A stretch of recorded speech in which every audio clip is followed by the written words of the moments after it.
वक्फ bill पेश होने से पहले राज्यसभा में हंगामा। आज राज्यसभा में पेश होगा वक्फ बिल। दोपहर 1 बजे से राज्यसभा में होगी चर्चा। केंद्र सरकार की तरफ से बोलेंगे जेपी नड्डा। अनुराग ठाकुर के आरोप पर राज्यसभा में हंगामा। खड़गे ने मांगा अनुराग ठाकुर का इस्तीफा। खड़गे ने कहा, अनुराग के आरोप साबित हुए, मैं इस्तीफा देने को तैयार हूं, वरना अनुराग इस्तीफा दें। Sri Thakur cannot prove his allegation. He has no right to be in parliament. He should resign.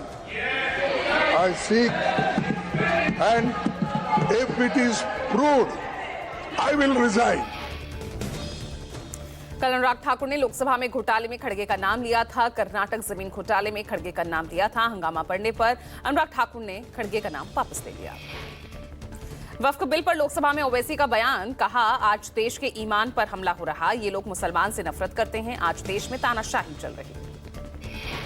Waqf bill पर आई सोनिया गांधी की पहली प्रतिक्रिया। कहा, वक्फ बिल को जबरन पास कराया गया। ये विधेयक संविधान पर एक हमला है। सोनिया गांधी ने कहा, यह बिल बीजेपी की सोची समझी रणनीति का हिस्सा है। हमारे समाज को स्थायी रूप से ध्रुवीकरण के लिए बीजेपी के जरिए लाया गया। वक्फ संशोधन विधेयक के लोकसभा में पास होने पर राहुल गांधी ने बीजेपी पर निशाना साधा। कहा, यह विधेयक मुसलमानों को हाशिए पर धकेलने और उनके निजी कानूनों और संपत्ति के अधिकारों को हड़पने के उद्देश्य से बनाया गया एक हथियार है। राहुल गांधी ने कहा कि आरएसएस, भाजपा और उनके सहयोगियों द्वारा संविधान पर यह हमला आज मुसलमानों पर लक्षित है, लेकिन भविष्य में अन्य समुदायों को निशाना बनाने के लिए एक मिसाल कायम करता है। लोकसभा में पारित हुए वक्फ संशोधन विधेयक पर रामगोपाल यादव ने कहा, हम वक्फ बिल को नाजायज बिल मानते हैं। देश की जमीन बड़े उद्योगपतियों को दे दी, अब इस जमीन को उन्हीं उद्योगपतियों को देने का इरादा है। जो कल हमारा रुख था वो आज भी है। वक्फ बिल को हम बहुत ही नाजायज एक बिल मान रहे हैं। देश की जितनी जमीन है बड़े बड़े उद्योगपतियों को दे दी, अब मनसा है उन्हीं उद्योगपतियों को ये जमीन देनी। वक्फ संशोधन विधेयक पारित होने पर कांग्रेस सांसद और जेपीसी सदस्य इमरान मसूद, उन्होंने कहा, संविधान को रौंदा जा रहा, हम अपनी लड़ाई जारी रखेंगे, अदालत जाएंगे। कि एलओपी खड़ा हो जाए तो कहाँ डिबेट डिस्कशन की बात हो रही है? कौन सी लोकतांत्रिक प्रक्रियाओं का या संसदीय परंपराओं का पालन हो रहा है? एलओपी को बोलने नहीं देते। बोलना है, सरकार बोलती रहती है, आप सुनते रहिए। विपक्ष की आवाज को उठाने की इजाजत ही। वक्फ संशोधन बिल पारित होने पर बोले पंजाब कांग्रेस अध्यक्ष अमरिंदर सिंह राजा वड़िंग। उन्होंने कहा, ऐसा कानून लाया गया जिसमें समाज के एक वर्ग को दरकिनार किया गया। वक्फ संशोधन विधेयक पारित होने पर कांग्रेस सांसद राजीव शुक्ला ने कहा, अब इस बिल पर राज्यसभा में चर्चा होगी, सब अपने विचार रखेंगे, विपक्ष का रुख वहीं रहेगा जो लोकसभा में था। सभा में डिस्कशन होगा, सब अपने विचार रखेंगे, लोकसभा से पास हो गया। और जो पार्टी ने स्टैंड लिया, पूरे विपक्ष ने जो स्टैंड लिया, वही स्टैंड राज्यसभा में भी बरकरार रहेगा। लोकसभा में वक्फ संशोधन विधेयक पारित होने पर कांग्रेस सांसद इमरान प्रतापगढ़ी ने कहा, देश की संसद रात 2 बजे तक चलाई जा रही थी और रात 1:30 बजे अमेरिका ने टैरिफ लगा दिया। इमरान प्रतापगढ़ी ने कहा, टैरिफ के मुद्दे से लोगों को भटकाने के लिए वक्फ संशोधन विधेयक पहले से ही योजनाबद्ध मुद्दा था और ताकि अमेरिका 26% टैरिफ लगा सके। लोकसभा में वक्फ संशोधन विधेयक पारित होने पर बीजेपी सांसद प्रवीण खंडेलवाल, उन्होंने कहा, बहुत से लोगों को यह आशंका थी कि बिल लोकसभा में पास नहीं होगा। विपक्षी दलों ने अपनी ओर से ऐसी कोशिश भी की। प्रवीण खंडेलवाल ने कहा, जितनी भी पार्टियां हैं वो केवल एक ही वर्ग के तुष्टीकरण की नीति पर चल रही है। वक्फ का ये कानून देश के मुस्लिम वर्ग को एक नई दिशा देगा। लोकसभा में पारित वक्फ संशोधन विधेयक पर कांग्रेस सांसद कार्ति पी चिदम्बरम, उन्होंने कहा, यह बिल लोकसभा में पारित हो गया है क्योंकि सरकार के पास संख्या बल है। कुछ प्रभावित लोग सुप्रीम कोर्ट जाएंगे। बिहार बीजेपी अध्यक्ष दिलीप जायसवाल, उन्होंने वक्फ संशोधन विधेयक पारित होने पर कहा, कल जो चर्चा हुई उसमें स्पष्ट था कि वक्फ संपत्तियों को लेकर कानूनी विवाद और काफी कुप्रबंधन हो चुका था। कल जो चर्चा हुई उसमें स्पष्ट था कि वक्फ संपत्तियों के बारे में कानूनी विवाद और काफी कुप्रबंधन हो गया था। कुछ लोगों का वक्फ पर कब्जा हो गया था और कोई न्यायिक निगरानी नहीं होता था और वक्फ कानून का दुरुपयोग किया जाता था। तो इन सब कारणों से ये वक्फ संशोधन बिल लाना पड़ा। जेएमएम नेता मनोज पांडे ने लोकसभा में पारित वक्फ संशोधन विधेयक पर कहा, इस बिल के पारित होने से क्या हो जाएगा? क्या महंगाई कम हो जाएगी? किसानों की समस्या हल हो जाएगी? मनोज पांडे बोले, पिछले 11 साल से क्या सरकार सो रही थी? ये बिल भ्रमित करने के लिए लाया गया। क्या इससे सामाजिक क्रांति आ जाएगी? कांग्रेस सांसद सुखदेव भगत ने लोकसभा में वक्फ विधेयक पारित होने पर बोले, कहा नफरत की नींव पर यह बिल पास किया गया, बदले की भावना के साथ ये बिल लाया गया। लालू की बेटी रोहिणी आचार्य, उन्होंने पोस्ट कर बीजेपी पर हमला बोला, कहा वक्फ बिल का मकसद अल्पसंख्यकों के धार्मिक क्रियाकलापों में दखलंदाजी, संविधान प्रदत्त धार्मिक स्वतंत्रता के अधिकार का दमन और अल्पसंख्यक समुदाय की धार्मिक संस्थाओं से जुड़ी संपत्तियों पर कब्जा करना है। रोहिणी आचार्य ने कहा भाजपा बटोगे तो कटोगे जैसे विखंडनकारी नारे देती है। भाजपा वेशभूषा पहनावे को देखकर अल्पसंख्यकों को प्रताड़ित करने के लिए टारगेट करती है। कांग्रेस सांसद प्रमोद तिवारी ने वक्फ संशोधन विधेयक पारित होने पर कहा, रात की कालिमा के साथ एक काला बिल पास हो गया, ये खतरे की घंटी है सभी धर्मों के लिए। प्रमोद तिवारी ने कहा कि संपत्ति तो हिंदुओं के पास भी है, सिखों के पास भी है, या तमाम ऐसे धर्म और संस्थाओं के पास है, तो क्या अब उनकी भी संपत्ति छीन ली जाएगी। राज्यसभा से भी बिल पास होना लगभग तय है। राज्यसभा में 236 सांसद है और बहुमत का आंकड़ा 119 है। बीजेपी के 98 सांसद सहित एनडीए के 115 सांसद है। 6 मनोनीत सांसदों के साथ ये आंकड़ा 121 तक पहुंच जाता है। बीजेपी ने सभी राज्यसभा सांसदों को जारी किया व्हिप, विपक्ष ने भी पूरी कर रखी है तैयारी। वक्फ संशोधन विधेयक रात 2 बजे लोकसभा से पास हो गया। 12 घंटे के ज्यादा समय तक चली चर्चा के बाद वक्फ विधेयक पारित हुआ। स्पीकर ओम बिरला ने चर्चा पूरी होने के बाद वोटिंग करवाई। बिल के पक्ष में 288 वोट पड़े, विरोध में 232 वोट पड़े। चर्चा के दौरान जहां सत्ता पक्ष के सांसदों ने बिल का समर्थन किया, वहीं विपक्षी सांसदों ने इस पर कड़ा विरोध जताया। केंद्रीय अल्पसंख्यक कार्य मंत्री किरेन रिजिजू ने विपक्ष पर करारा अटैक किया, कहा बिना तर्क आरोप लगाना गलत है। हम लोग संसद सदस्य हैं, हम जो शब्द इस्तेमाल करते हैं उसे समझना चाहिए। एआईएमआईएम प्रमुख असदुद्दीन ओवैसी ने लोकसभा में वक्फ संशोधन विधेयक की प्रति फाड़ी। ओवैसी ने सरकार पर निशाना साधते हुए बिल को असंवैधानिक कृत्य बताया। ओवैसी के विधेयक की प्रति फाड़ने को लेकर जेपीसी प्रमुख जगदंबिका पाल, उन्होंने निंदा की। उन्होंने इससे पहले ओवैसी ने सीए कानून के बिल को भी फाड़ दिया था। मणिपुर में राष्ट्रपति शासन प्रस्ताव सर्वसम्मति से लोकसभा में पास हो गया। केंद्रीय गृह मंत्री अमित शाह ने रात करीब 2 बजे मणिपुर में राष्ट्रपति शासन के संबंध में लोकसभा में वैधानिक प्रस्ताव पेश किया। अमित शाह ने कहा पिछले 4 महीनों से मणिपुर में हिंसा नहीं हुई। सरकार मणिपुर में शांति बहाल करने के लिए हर संभव कदम उठा रही है। वक्फ बिल को लेकर दिल्ली के शाहीन बाग और जामिया इलाकों में alert. Delhi police, paramilitary forces को अलर्ट मोड पर रखा गया।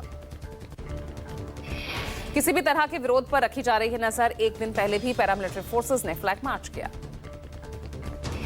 3 दिवसीय दौरे पर थाईलैंड पहुंचे पीएम मोदी बैंकॉक में आयोजित 6ठे बिम्स्टेक शिखर सम्मेलन में शिरकत करेंगे। थाई पीएम के साथ प्रधानमंत्री की द्विपक्षीय वार्ता। थाईलैंड के बाद 4 अप्रैल को पीएम मोदी श्रीलंकाई राष्ट्रपति अनुरा कुमारा दिसानायके के निमंत्रण पर कोलंबो पहुंचेंगे। श्रीलंकाई राष्ट्रपति के साथ पीएम की द्विपक्षीय वार्ता। बिम्स्टेक सम्मेलन में पीएम मोदी की नेपाल के पीएम केपी शर्मा ओली से मुलाकात हो सकती है। थाईलैंड के बाद पीएम मोदी 4 अप्रैल को श्रीलंका जाएंगे। बीड में रैली के दौरान पार्टी कार्यकर्ताओं से बोले महाराष्ट्र के डिप्टी सीएम अजित पवार, कहा आज के नेताओं के पैर ना छुएं, वो इस लायक नहीं।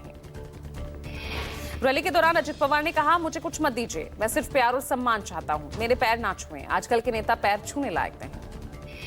अजित पवार ने कहा मेरे माता पिता और चाचा के आशीर्वाद से मैं ठीक हूं, मुझे सिर्फ आपका प्यार और आपसे सम्मान चाहिए। भारत चीन रिश्ते को लेकर सामना ने अपने संपादकीय में लिखा, चीनी राष्ट्रपति वाकई भारत के साथ द्विपक्षीय रिश्ते बरकरार रखना चाहते हैं। 75वीं वर्षगांठ के मौके पर कुछ सकारात्मक कदम उठाने चाहिए। सामना ने लिखा 2 देशों के बीच राजनयिक संबंध अमृत महोत्सव तक पहुंचते हैं तो ऐतिहासिक होगा। दोनों देशों के लिए कड़वाहट को कम करने का अवसर होता है। किसान नेता जगजीत डल्लेवाल का आमरण अनशन जारी। फरीदकोट में हो रही किसान महापंचायत में लेंगे हिस्सा। 2 मिनट का अपना संदेश भी देंगे। डल्लेवाल ने पंजाब सरकार पर साधा निशाना, कहा सरकार हमारे मोर्चे तोड़ सकती है लेकिन हमारे हौसले नहीं। जल्द ही साथियों के साथ मशवरा कर रणनीति बनाएंगे।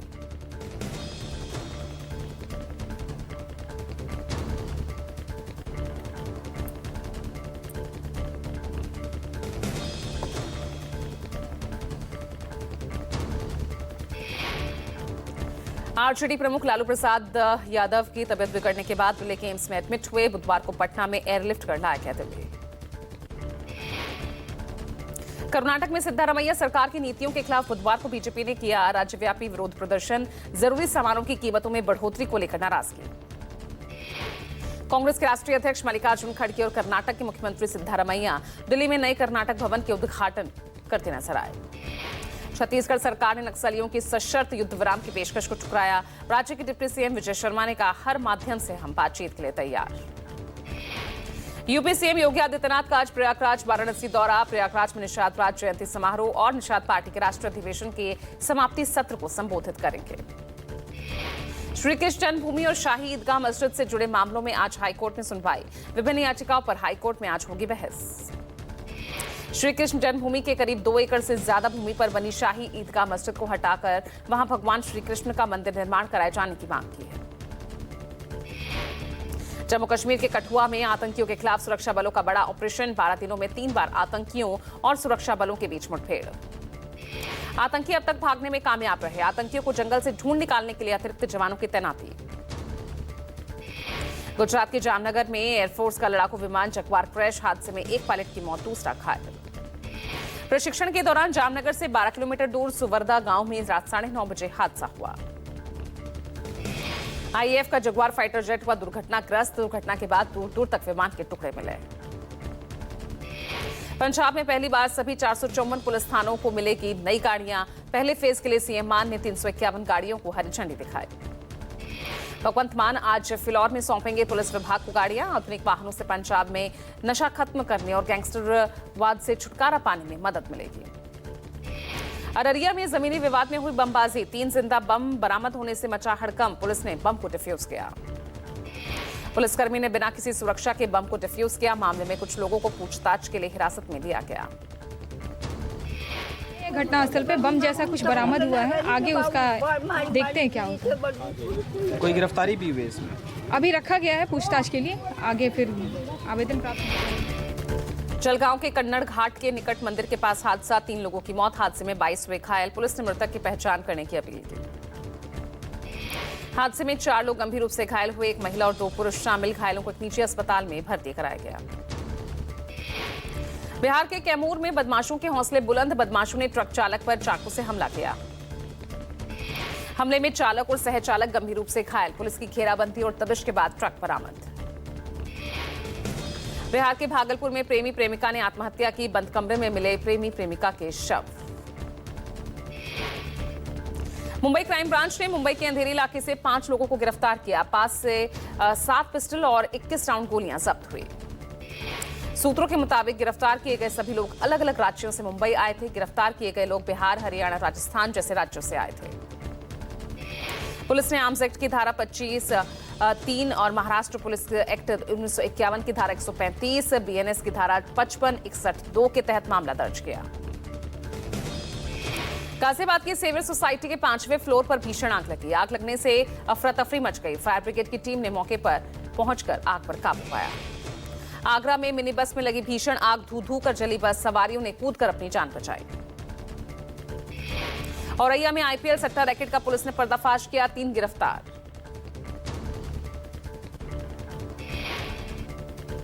किचन इंडस्ट्री के अग्रणी ब्रांड रेगेलो किचन्स ने हरियाणा के रोहतक में नई फ्रेंचाइजी का उद्घाटन किया। समारोह में हरियाणा के पूर्व विधायक एवं पूर्व मंत्री मनीष कुमार ग्रोवर मुख्य अतिथि के रूप में शामिल हुए। रेगेलो किचन्स के जनरल मैनेजर गौरव चावला ने कहा, आगामी महीनों में कई नए शहरों में हमारी मौजूदगी दर्ज होगी। मनीष कुमार ग्रोवर ने जनरल मैनेजर गौरव चावला की पीठ थपथपाते हुए रेगेलो किचन्स को किचन इंडस्ट्रीज का सबसे बेहतरीन ब्रांड बताया। युवा नेता हिमांशु ग्रोवर ने शोरूम का दौरा किया और शुभकामनाएं दी। रेगेलो किचन्स लगातार नए शहरों में अपनी उपस्थिति दर्ज करा रहा है। मुंबई के मशहूर सिद्धिविनायक गणपति मंदिर ट्रस्ट की आय में 15% की बढ़ोतरी। साल 2024-25 में 114 करोड़ तक आय बढ़ने की उम्मीद। 2025 के साल में श्री सिद्धिविनायक मंदिर की 154 करोड़ रुपए होने की उम्मीद। मंदिर ट्रस्ट को ये आय श्रद्धालुओं द्वारा दिए जाने वाले दान, लड्डू की बिक्री जैसी कई चीजों से होती है।